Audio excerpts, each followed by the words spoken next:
Alright, in responding to Allsup, let's first analyze what this thing is. This video called Conservatives Are Wrong About Identity Politics is a case in favor of using identity politics to gain political edge for your interest group.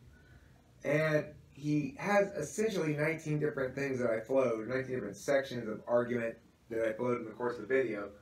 I want to go over the first 6 of those right now, because the first 5 or so are observations, basically, and the 6th one is where the argumentation begins, but it does similar stuff, so I want to group them together. Alright, his first 3 observations are, number 1, that when identity politics is used successfully, the group that uses it comes out ahead. Number 2, that he himself used to be against identity politics, but he now has changed his position. And number 3, that there are a lot of different critiques of identity politics out there, some of them good, some of them bad. These observations might appear harmless enough, but he's trying to do stuff with them that you may not be aware of. In the first one, he's saying that those who've used identity politics successfully come out ahead. Note that he doesn't tell us what happens if they've used it unsuccessfully, nor does he tell us the percentage of times in which it's attempted to be used and it is used successfully. I can think of a lot more examples of people using identity politics unsuccessfully than I can of them using it successfully. And in fact, it causes a delegitimization of a group when they do engage in identity politics. So this, I would object to this observation as false. Even if it is true, he hasn't substantiated it, and it's not really an observation, it's a point, so he needed to substantiate it.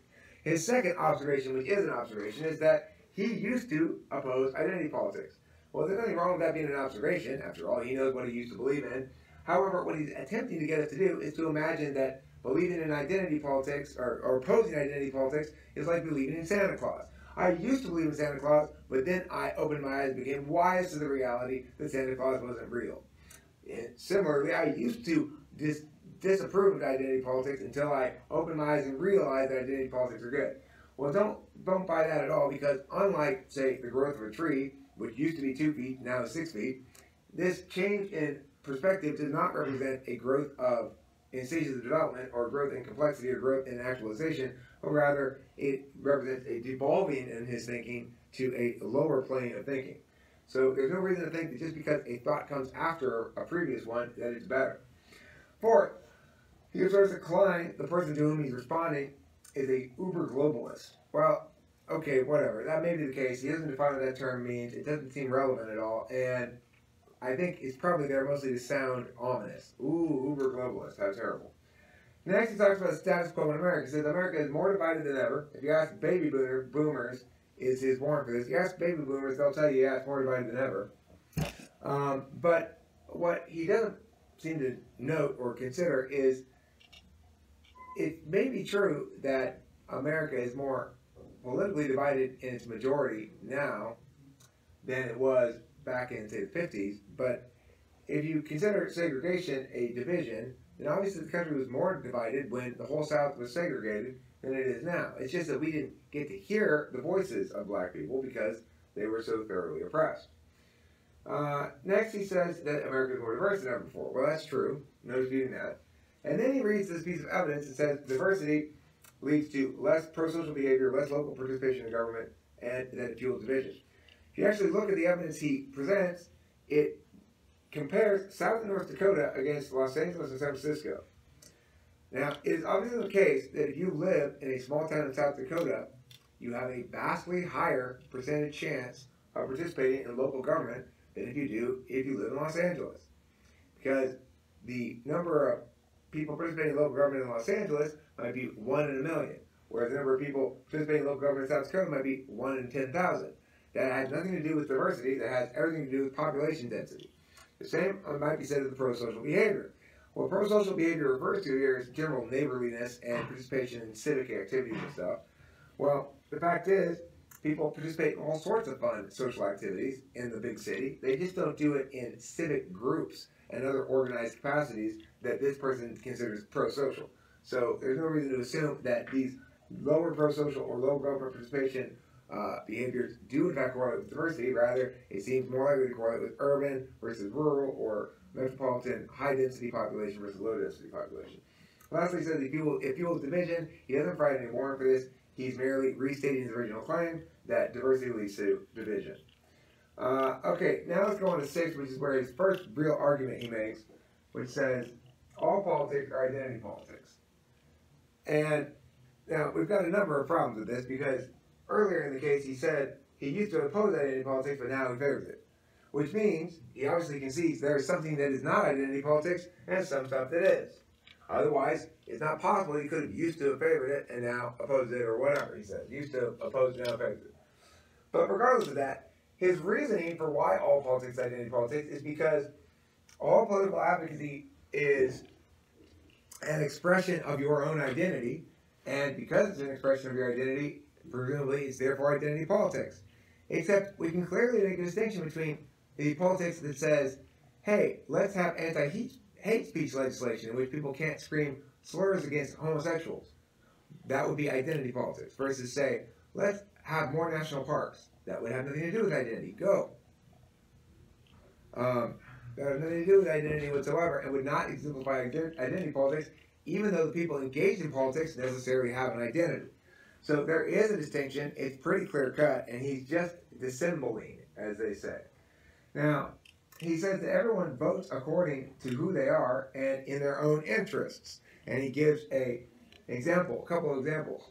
His examples are quite hilarious because you'll see in that section, he shows a picture of a steel worker, a light-skinned fellow with a hard hat on.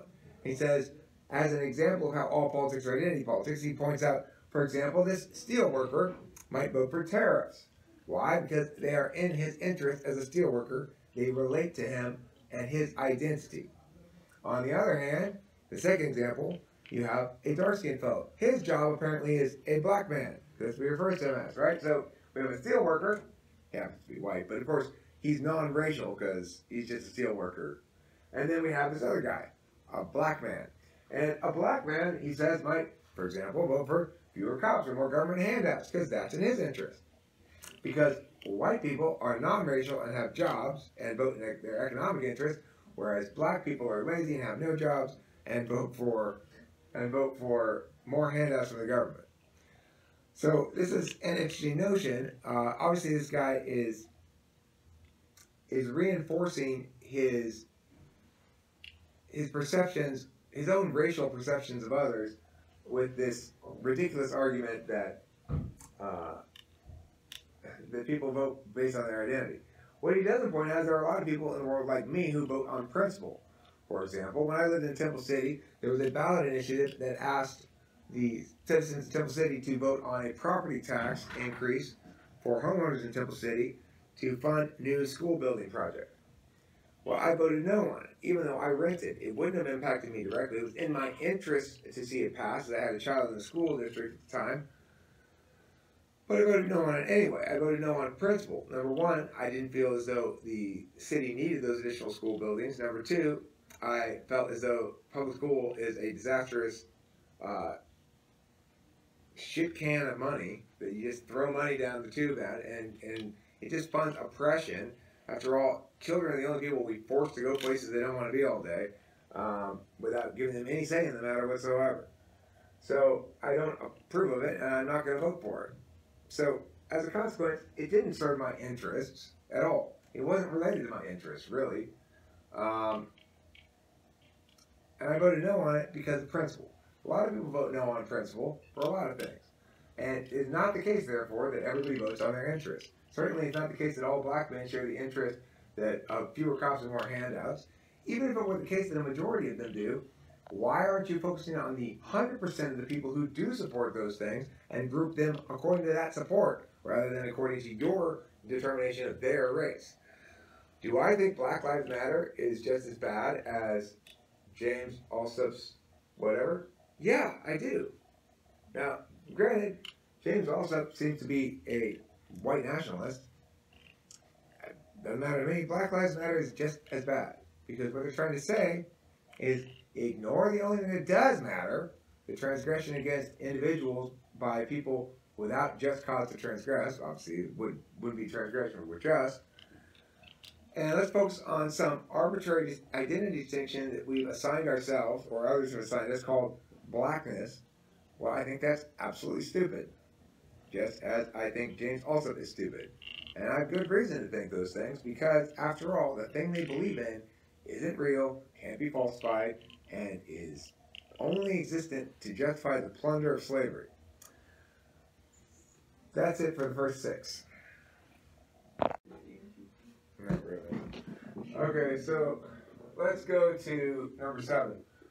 In his 7th point, he talks about Charlottesville versus Evergreen College. Charlottesville was a white nationalist rally in the South, and Evergreen College was an instance where this ridiculous leftist group of students wanted to have a no white people day, and a white person showed up, and there was a bunch of nonsense going on. All right. He says that this is an equivocation of Klein's to conflate these two things, that Charlottesville was peaceful, whereas Evergreen College was not. Well, Charlottesville didn't end up peaceful, but I agree with this guy that actually, by and large, it was the not the white nationalists responsible for that. Regardless, it doesn't matter because they're the same. White nationalists, Black Lives Matter are the same. There's no difference. He draws a distinction, and that's fine. Whatever. It's not one of his more offensive points in my book. Number 8, he says political polarization, not identity politics. Well, okay, there is political polarization. The identity politics aspect of Klein's definition had to do with the in-group focus that also attributes to being a natural phenomenon. He makes naturalistic fallacy there, but I'll get to that later. So he says that interest groups without concern for out-group members is Klein's definition of identity politics. He says, well, that's just an example of all politics. Every in-group seeks their own benefit, and that would be to be expected. It's the natural order of the world, he says. Except he's neglecting the part of the definition that says without concern for out-group members. If that were the case, then it would not be the case that we are morally isolated in that fashion, that we have no concern for out-group members and can concurrently be principled in our behavior by advocating in favor of our in-group members. That's simply not the case. So he talks about Klein's APAC affiliation making him a hypocrite. I don't deny that. Number 10, when discriminated against, so according to Klein, groups can justly use identity to stop discrimination, provided they do so by eliminating identity as a consideration. And then Allsup's response to that is to eliminate identity as a consideration for national politics is to fail to uphold the definition of a nation, and it disallows nationhood or protects the nation state because that's part of the definition of it. Well, that's one definition of it, and it's not a very good one. A nation is not objects of analysis and tools of rhetoric. The language of nationalism is a rhetorical tool, not an object of analysis. All right, next let's go on to number 11. He says, Klein says that identity politics are only okay to enact individualism, and also says, well, that's not the desegregation we got. Instead, integration has resulted in discrimination against white people, and that under Klein's framework, it would be appropriate for white power groups to use identity politics to end that discrimination. Well, only if those white power groups were not white power groups, because according to Klein's framework, they have to eliminate identity as a consideration, and that's not what, by definition, white power groups are looking for. So, no, under Klein's framework, it wouldn't support white power groups. You might say Klein's framework is unfairly or abusively restrictive, but that's not what he said, so I'm not going to bother responding to that. All right, number 13, he says there's biological basis for what? In-group discrimination? Well, sure. I mean, you have loyalty to those closest to you and not a lack of loyalty to those who aren't close to you. There's naturally going to be a preference for those you care about because that's what caring about somebody means. That doesn't mean that you have a natural preference or affinity for your own race. And the fact that even if one did have that natural preference or affinity, we can make no normative claim from that because that would be a naturalistic fallacy. Number 14, he says that identity politics is a game you play and you have to play and you can't choose your jersey. Well, the problem is he's assuming that identity politics is always played under the jersey of race. For example, I might choose my identity as a rational principlist instead and oppose bullshit like this. That means I'm wearing the jersey of the a rational person who is choosing the correct position rather than the one that feels best, like this guy is choosing. He says the Founding Fathers wanted racial ethno-state or whatever. Okay, I agree. The Founding Fathers did, and that's because they were wrong. 16, he says that he's not a Christian, but 3/4 of the nation is, and if we were going to have immigrants, why not have only Christian immigrants? Because at least we'd then be a nation of shared values.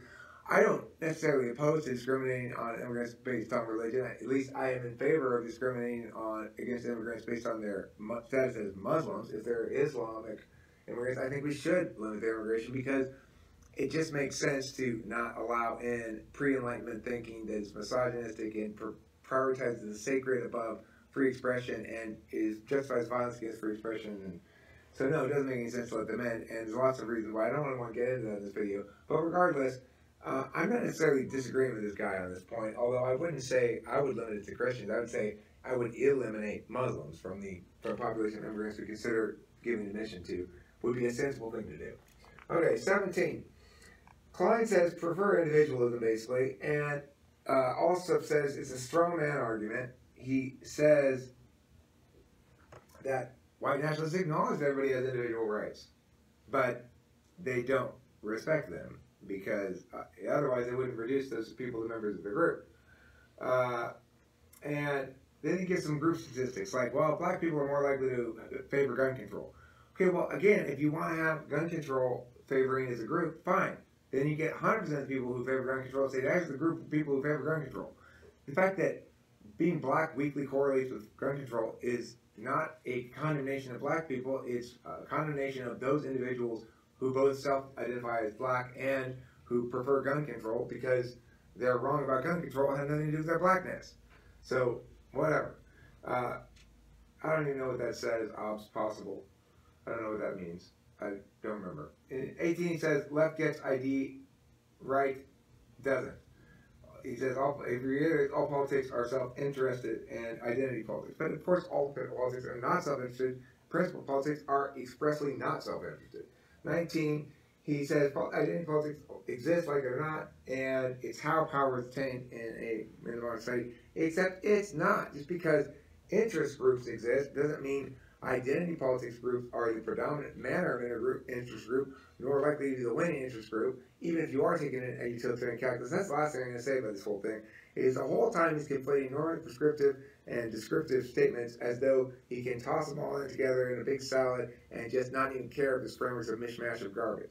This is a fundamentally utilitarian framework on this thing. He's saying it doesn't matter what's right and wrong. What matters is what's pragmatic for me and people like me, because other people are doing this, so we should do it back to them.